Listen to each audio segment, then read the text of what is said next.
اللهم صل على محمد وآل محمد. والصلاة والسلام على آل بيته الطيبين الطاهرين لا سيما بقية الله في الأرضين روحي وأرواح العالمين طلب مقدمه الفداء الذين أذهب الله عنهم الرجس وطهرهم تطهيرا. اللهم صل على محمد وآل محمد.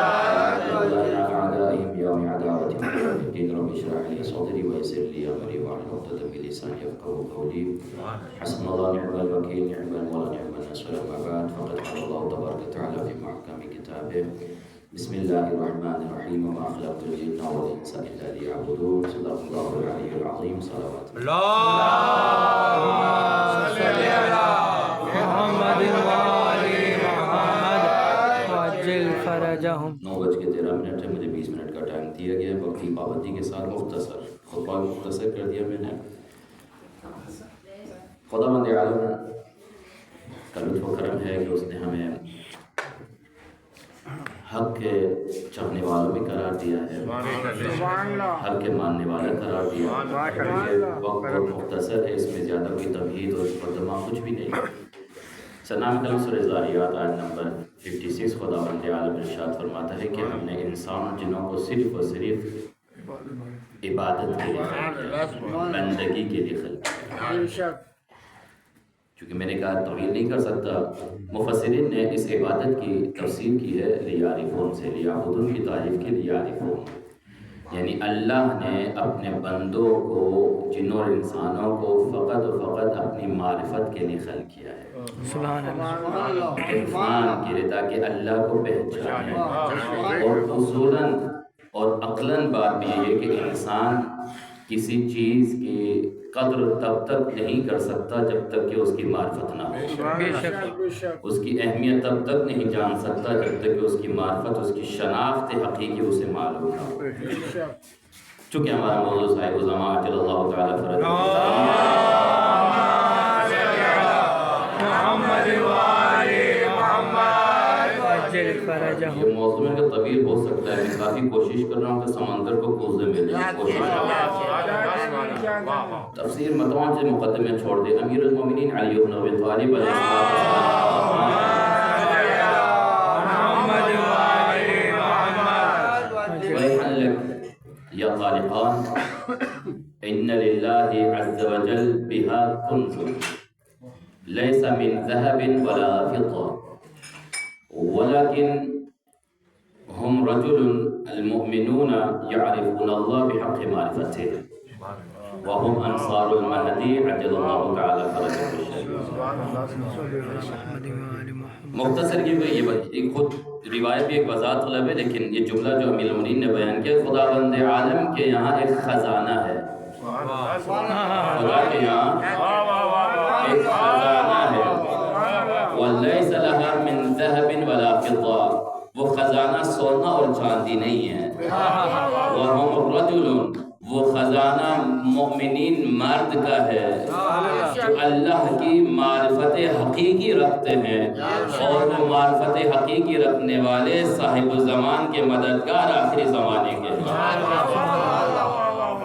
اللہ فرماتے کہ وَهُمْ أَنصَارُ الْمَهْدِ فِي آخِرِ الزَّمَانِ، یعنی وہ خزانہ جو اللہ کے یہاں ہے نہ سونے اور چاندی کا ہے، یہ وہ افراد ہیں جو صاحب الزمان کے مددگار ہیں اور اللہ کی حقیقی معرفت رکھتے ہیں، حق معرفتی پہچان رکھتے، پہچانتے ہیں. انسان تب تک مقام و منزلت حاصل نہیں کر سکتا جب تک کہ معرفت خدا و رسول و ائمہ علیہ السلام نہ ہو. مرزا ابو الفضل بہت بڑی شخصیت ہیں، قم کے بہت فاضل تھے. ان کے بارے میں مشہور تھا کہ یہ شب زندہ دار، رونے والے، خدا کی بارگاہ میں گریہ کرنے والے، بڑے متقی اور پرہیزگار. ان کے لیے مشہور تھا کہ یہ صاحب الزمان سے ملاقات کرتے ہیں. امام اجل اللہ تعالیٰ شریف سے ملاقات ان کی ہوتی رہتی ہے. چونکہ میں مختصر کر رہا ہوں اس لیے ڈائریکٹ روایات پہ اکتفا کر رہا ہوں. کہتے ہیں کہ ایک مرتبہ اس شخصیت نے سامرہ میں مسجد جمکران میں امام اجل اللہ تعالیٰ شریف کی ملاقات کی اور کہا میرے مولا اتنے سارے مرد ہیں آپ کے چاہنے والے ہیں، اتنے سارے موہب ہیں، اتنے سارے آپ کے شیعہ ہیں، کیوں ظہور نہیں فرماتے؟ کہ ہم اتنے مردوں کے ساتھ ہیں، کیوں ظہور نہیں فرماتے؟ مولا فرماتے کن مردوں کے ساتھ؟ کہ میں بڑا اتنے سارے شیعہ ہیں۔ اب اگر لے لیا جائے صرف اور صرف آپ امروہ سادات سوسائٹی کی شیعہ ہی لے لیں تو یہ تعداد ان سے کئی گنا زیادہ ہے نا، جو 300 درہ ہزاروں میں ہے۔ مولا اگر ظہور کے لیے تو فقط امروہ سوسائٹی کی شیعہ ہی کافی ہے، لیکن میرے مولا کے اتنے سارے کا نام، یہ وہ افراد ہیں جو فقط خود ہی میں مصروف ہیں، اپنے کام میں مشغول ہیں، اپنی مصروفیات میں مشغول ہیں، انہیں میری طرف کوئی توجہ نہیں ہے۔ صاحب کتاب نے بڑی بہترین اس کے ساتھ مثال دی، کہا ایک ایاز امام کے لیے پیدا نہ ہو سکا۔ سلطان محمود غزنوی کا ایک غلام تھا، سیاہ غلام تھا، کہ جن کے بارے میں حسد رکھتے تھے اس بادشاہ کے جتنے وزراء تھے، کیونکہ یہ بہت قریب تھا بادشاہ کے، کوئی عہدہ بھی اس کا خاص نہ تھا، سادہ غلام تھا، سیاہ غلام تھا، لیکن بڑی محبت اور بڑے ادب و احترام کے ساتھ بادشاہ ان کے ساتھ پیش آتے تھے۔ جب دیکھا کہ یہ اعتراض ہیں اور لوگ ان پہ وزراء اعتراض کر رہے ہیں کہ ہم اتنا مرتبہ رکھنے والے، لیکن سب سے زیادہ عزت اس سیاہ حبشی کو دی جاتی ہے، تو سلطان محمود غزنوی نے ایک مرتبہ عید کے روز کچھ خزانے، کچھ قیمتی اشیاء سامنے رکھی، اپنے خود تخت پہ بیٹھا ہوا تھا، اور سب کو جمع کیا اور کہا کہ جتنا چاہے اٹھا سکتے ہو اٹھا لو۔ سب ٹوٹ پڑے، سب نے جتنا آیا انہوں نے اٹھایا۔ جب سب کے جولیاں سب کے دامن بھر گئے تو پیچھے پلٹے، دیکھا تو ایاز اپنے مقام پر جیسے کھڑا تھا ویسے کھڑا ہوا۔ سبحان اللہ۔ سب حیران۔ پھر اتنے میں جب سب فارغ ہوئے تو ایاز آگے بڑھا اور جا کے بادشاہ قریب کھڑا ہو گیا کہ مجھے کچھ بھی نہیں چاہیے اگر آپ جیسا بادشاہ میرے پاس ہے۔ سبحان اللہ، سبحان اللہ، واہ واہ واہ۔ پلٹ کے کہا کہ وجہ یہ ہے کہ میں اس سے کیوں اتنی محبت کرتا ہوں، تم میری مال سے محبت رکھتے ہو، یہ مجھ سے محبت رکھتا ہے۔ کیا بات ہے، سبحان اللہ۔ ایک سخت جملہ اگر ہو تو اس میں ہم بھی شامل، ایسا نہیں ہے۔ ہماری اہل بیت علیہ السلام کی سے محبت مزے ساتھ مفاد والی محبت ہے، ضرورت والی محبت ہے، کیونکہ ہم یہ جانتے ہیں لوگوں دوسروں کی نسبت ہمارے یہاں بہترین فیصلہ ہے کہ جو کچھ آل محمد سے ملتا ہے وہ کسی سے نہیں ملتا، یہ مفاد ہی ہے نا، ضرورت ہے نا، کیونکہ نجات یہاں سے ملنی ہے، بہترین عزت اور احترام، بہترین رزق یہاں سے ملنا ہے، تو دوسرے یہ نہیں دے سکتے تو بہتر ہے۔ انسان کی عقل بھی یہ کہتی ہے جہاں پہ اچھا ملے وہیں چلا جائے۔ ہماری محبت اہل بیت اصل مفاد کی محبت ہے۔ اگر معرفت کی محبت ہوتی تو آج تک امام اجل اللہ تعالیٰ مشرف غیبت میں نہ ہوتے۔ بہت ساری یعنی وجوہات ہیں، اگر معرفت انسان کی نہیں ہے تو انسان کی کوئی قدر نہیں ہے، اس کے ایمان کی کوئی قدر نہیں ہے۔ آیت اللہ مکارم شیرازی نے ایک واقعہ لکھا، ایک واقعہ لکھا۔ اس سے پہلے اس واقعہ بیان کرنے کے لیے خود امام جعفر صادق علیہ السلام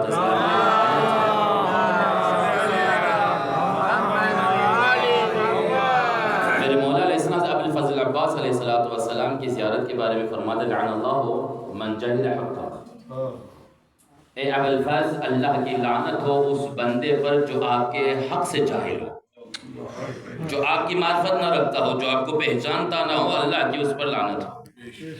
یعنی اس قدر مہم ہے کہ حق نہ پہچاننا، معرفت نہ رکھنا آل محمد علیہ السلام کی لعنت کا سبب بنے۔ جو آپ کو پہچانتا نہ ہو، آپ کے حق سے معرفت نہ رکھتا ہو، لعنت من جہل حق، کے حق سے جو جاہل ہو لعنت ہو۔ اسی ابو الفضل علیہ السلام جس کے لیے میرے مولا علیہ السلام فرماتے کہ اگر معرفت نہ ہو حق کی تو پھر خدا کی لعنت ہو۔ یہی ابو الفضل علیہ السلام کس طرح رہنمائی فرماتے سنیے گا۔ تو مکارم شیرازی نے ایک واقعہ لکھا، کہتے ہیں کہ ایک چچا اپنے بھتیجے کے ساتھ نہر کے کنارے گیا، ملاح تھا، مچھلی پکڑنے والا تھا، مچھلی پکڑنے لگے، درمیان میں اس کا بھتیجا غرق ہوا، پانی میں گر گیا، ڈوبنے والا تھا، یہ پریشان، قریب تھا کہ وہ ہلاک ہو جائے، اس کی موت قریب آ جائے۔ اتنے میں اس نے دیکھا کہ وہ میرا بھتیجا پانی پر چل کر دریا کے کنارے آیا۔ سبحان اللہ، سبحان اللہ، سبحان اللہ۔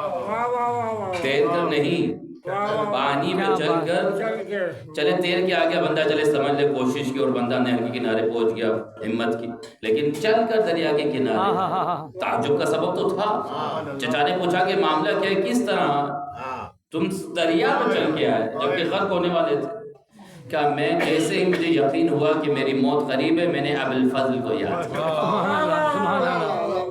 علمدار کو یاد کیا۔ اتنے میں نے دیکھا کہ حضرت ابوالفضل عباس تشریف لائے ہیں، بجائے اس کے میری مدد کریں، حضرت ابوالفضل عباس نے کہا کہ اپنے وقت کے امام صاحب الزمان کو بلاؤ، اپنے امام سے مدد طلب کرو۔ کہ میں نے کہا یا صاحب الزمان، جیسے میں نے کہا کہ ایک نورانی شخص نمودار ہوئی، انہوں نے میرا ہاتھ تھاما اور یہاں تک مجھے لے آئے۔ سبحان اللہ، سبحان اللہ، سبحان اللہ، اللہم صلی علی محمد وآل محمد حیدری آل۔ وہی ابوالفضل عباس کے جن کی معرفت نہ رکھنا امام سمین علیہ السلام کی لعنت کا سبب بنے، وہی مولا چاہتے ہیں کہ اپنے امام کی طرف جائیں، اپنے وقت کے امام کی طرف جائیں، ان کی معرفت حاصل کریں۔ اگر انسان کے پاس معرفت نہ ہو تو امام موجود ہوتے ہوئے بھی امام کی شناخت نہیں کر سکتا۔ معرفت ہی اصل مقام و مرتبہ ہے۔ کتنے اصحاب پیغمبر تھے، یا چلیں امیر المومنین کے کتنے قریب ترین اصحاب تھے، لیکن جو درجہ سلمان کا تھا وہ کسی اور صحابی کا نہیں تھا۔ یہ درجہ اس لیے تھا کیونکہ معرفت ان کی سلمان محمدی کی تھی، اسی طرح کسی کی معرفت نہ تھی۔ معرفت کے درجات ہوتے ہیں، معرفت کی وجہ سے انسان کو مقام و مرتبہ ملتا ہے۔ روایات بے تحاشا ہیں کہ اگر انسان کے پاس معرفت نہ ہو تو انسان ہلاکت کی طرف جاتا ہے، اور اگر معرفت کے ساتھ کہیں بھی ہو تو امام خود اس سے ملنے آتے ہیں، خود ملاقات کرتے ہیں۔ اور اگر معرفت نہ ہو تو امام کے ہوتے ہوئے بھی امام کو پہچان، حتیٰ کہ واضح نشانیاں امام بتائے تب بھی وہ پہچان نہیں پاتا، کیونکہ معرفت نہ ہو۔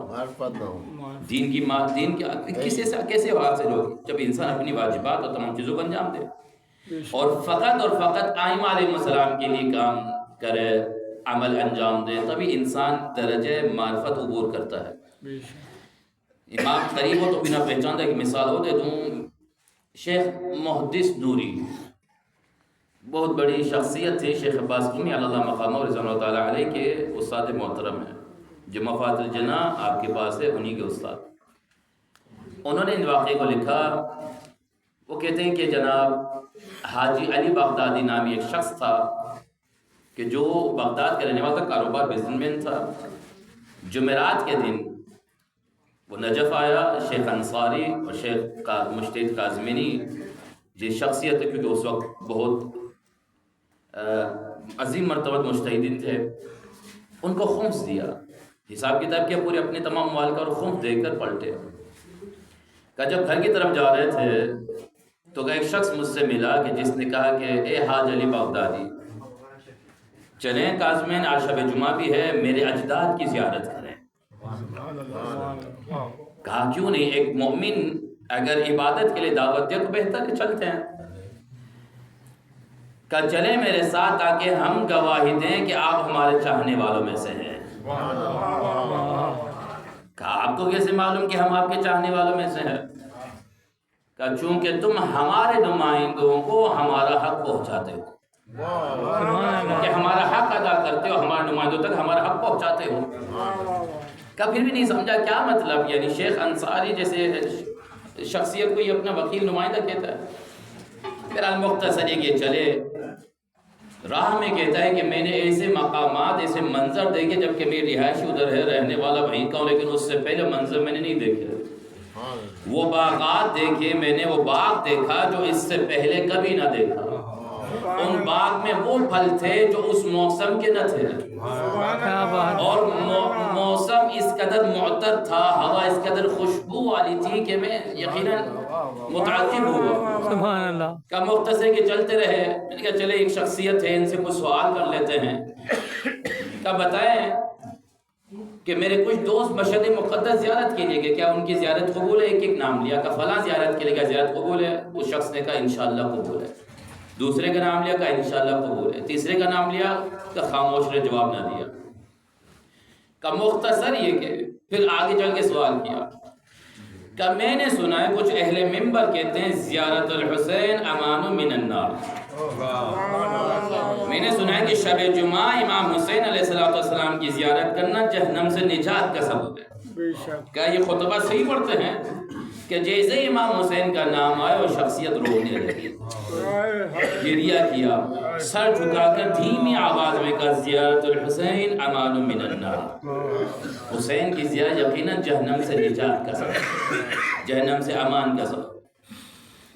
اختصار یہ کہتے ہیں کہ ہم کاظمین پہنچے. کاظمین پہنچنے کے بعد کہ ایک ایک امام علیہ السلام کا نام لے کر شخص نے زیارت پڑھی. جب ہم حسن عسکری صلی اللہ علیہ وسلم کی ذات تک پہنچے تو وہاں رک گئے, آگے نہ بڑھے. پلٹ کر کہا اے حاجی علی, کیا تمہیں اپنے امام کا نام یاد ہے؟ امام کو پہچانتے ہو؟ کہاں کیوں نہیں پہچانتے؟ کہا سلام کریں, زیارت کریں. کہا السلام علیکم یا صاحب زمان, السلام علیکم بقیت اللہ, السلام علیکم یا ابن الحسن. جواب آیا جو قریب تھا کہ وعلیکم السلام ورحمۃ اللہ وبرکاتہ.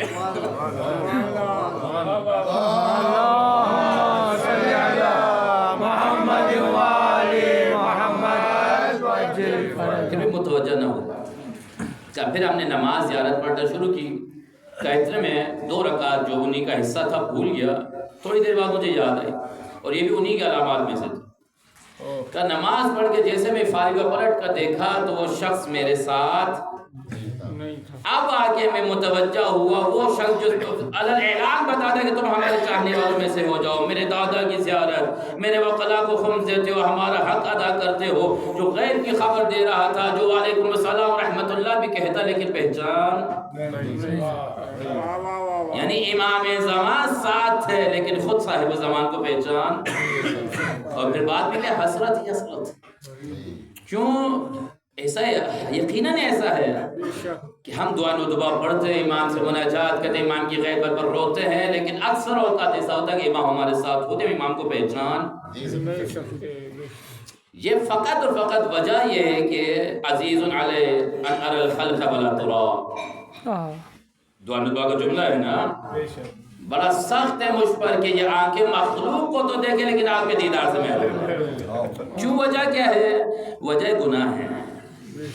بہت سارے گناہ جو آنکھوں سے ہوتے ہیں پردے ہو جاتے ہیں, کانوں سے ہوتے ہیں سماعتوں سے امام کی آواز سے محروم, زبان سے ذکر امام سے محروم ہوتا ہے.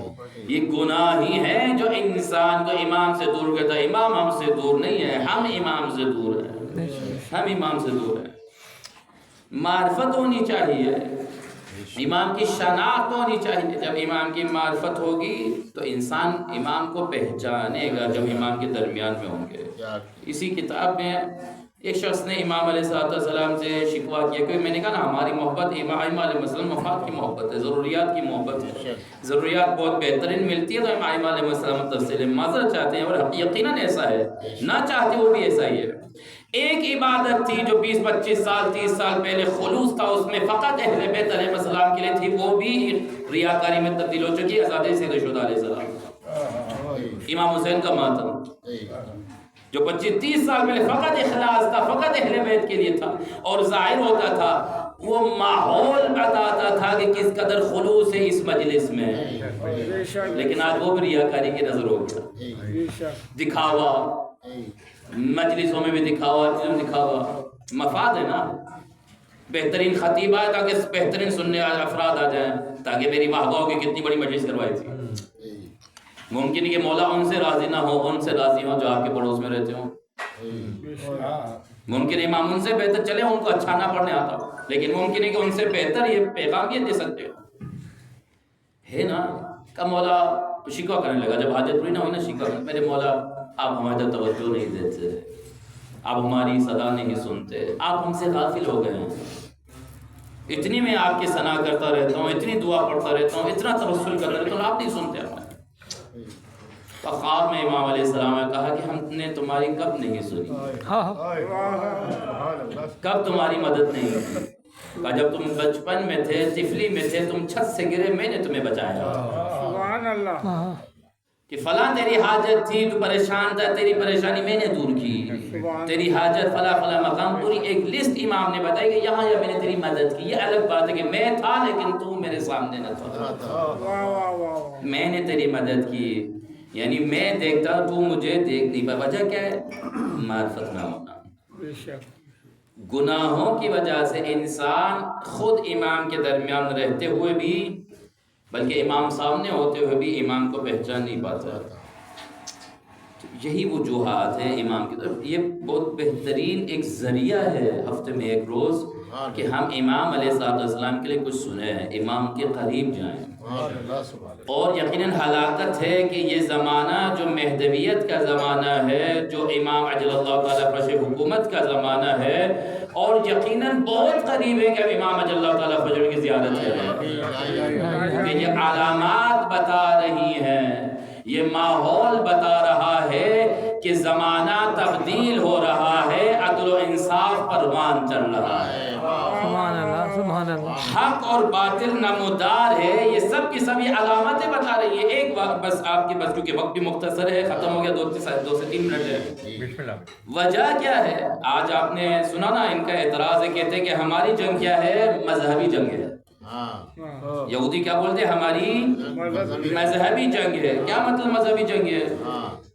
کیا وہ دبئی والوں سے لڑ رہے ہیں، سعودی عرب سے لڑ رہے ہیں، کویت سے لڑ رہے ہیں، قطر سے لڑ رہے ہیں، کن سے لڑ رہے ہیں؟ کس سے لڑ رہے ہیں؟ ایران سے لڑ رہے ہیں۔ کیا اس سے پہلے ایران سے کیوں مقابلہ نہیں کیا؟ وجہ یہ کہ ایران سے نہیں لڑ رہے بلکہ شیعوں سے لڑ رہے ہیں، علی کے چاہنے والوں سے لڑ رہے ہیں، کیونکہ اس سے پہلے بھی دوسری حکومت ایران کی تھی، لیکن امریکہ کو خطرہ نہ تھا، یہودیوں کو خطرہ نہ تھا، لیکن ایران سے خطرہ اس لیے چونکہ اب علی کا اہل بیت کا نمائندہ ہے، صاحب الزمان کا نمائندہ ہے۔ تو انہوں نے بتایا کہ فقط 2 ہی مذہب ہے، یا ایک ہمارے پیروکار ہیں یا علی کے پیروکار ہیں۔ 2 ہی اب چیزیں رہ گئی ہیں، یا تو امیر المومنین کی طرف، صاحب الزمان کی طرف، یا پھر یہودیوں کی طرف۔ یہ علامات، نشانیاں، واضح نشانیاں ہیں کہ امام عجل اللہ تعالیٰ عنہ شریف بہت قریب ہیں۔ امام تو قریب ہے، کیا ہم امام کے قریب ہیں؟ بس یہ آخری سوال، کیا واقعی ہم امام کے قریب ہیں؟ کیا واقعی ہم اس لائق ہیں کہ امام عجل اللہ تعالیٰ فرج شریف ظہور کرنے کے بعد کہیں کہ واقعی یہ میرا جانب ہے؟ پروردگار سے التجا، پروردگار سے واسطہ اہل بیت علیہ السلام کی عظمت کا، جس طرح ہم کل اور آج امام عجل اللہ تعالیٰ فرج شریف کی ولادت پر خوشیاں منا رہے، خدا بہت جلد امام کی ظہور کی خوشیاں منائیں۔ الہی آمین۔ خدا دعائیں ندوہ کے اہتمام کرنے والوں کو شاد و آباد، الہی آمین۔ ان کی بنیاد رکھنے والوں کو شاد و آباد، الہی آمین۔ جو بانیان مرحوم ہیں ان کی مغفرت فرما، الہی آمین۔ صاحب خانہ کی توفیقات خیر میں اضافہ فرما، الہی آمین۔ ان کے رزق میں، ان کے حیات، ان کے بچوں میں برکت عطا فرما، الہی آمین۔ قبلہ وزا غیا اور قبلہ کی صحت و سلامتی عطا فرما، جوائے بیت علیہ السلام کی عظمت کا خدایا امام عجل اللہ تعالیٰ فرج شریف کے ظہور میں تعجیل، الہی آمین۔ امام کی خاطر زندگی گزارنے، امام کی راہ پر چلنے، امام کی راہ میں شہادت نصیب فرما، الہی آمین۔ امام کی معرفت حقہ نصیب فرما، الہی آمین۔ معرفت کا جو اہل بیت علیہ السلام نے بارہ تعلیم کی ایک جملہ ہے، اللہم عارفنی نفسک والی دعا، یہ لازماً حتماً پڑھا کرے، کیونکہ امام صادق علیہ السلام کا فرمان ہے اس زمانے میں جو مشکل زمانہ ہے، امام کی معرفت کے لیے اس دعا کو پڑھے، سب بہتر جانتے ہیں۔ خدایا اہل بیت علیہ السلام کی عظمت کا واسطہ ہم سب کی حاجتیں پوری فرما، مرضا کو شفا عطا فرما، روز قرض غیب سے ادا فرما، الہی من رب العالمین بحق محمد علی الطیبین الطاہرین بفضلک و رحمتک یا ارحم الراحمین، ایک سور حفاظت المدثر اخلاق نے مرحوم جملہ شہداء فی کے آخر خصوصاً سید سعادت حسین رضوی، سید مرتضی حسین رضوی، سید منصور حسین رضوی، سید علی حسن طباطبائی، سید سجاد حسین طباطبائی، سید وحج رضوی، تقیہ بیگم، سلمہ بیگم، سیدہ رضیہ بیگم، سیدہ زینت، سیدہ نازنین بیگم، اپنے مرحومین کو شام صاحب خانہ، تمام مرحومین کو شامل کرتے رحم اللہ من فرزت مبارکت الفاتحہ۔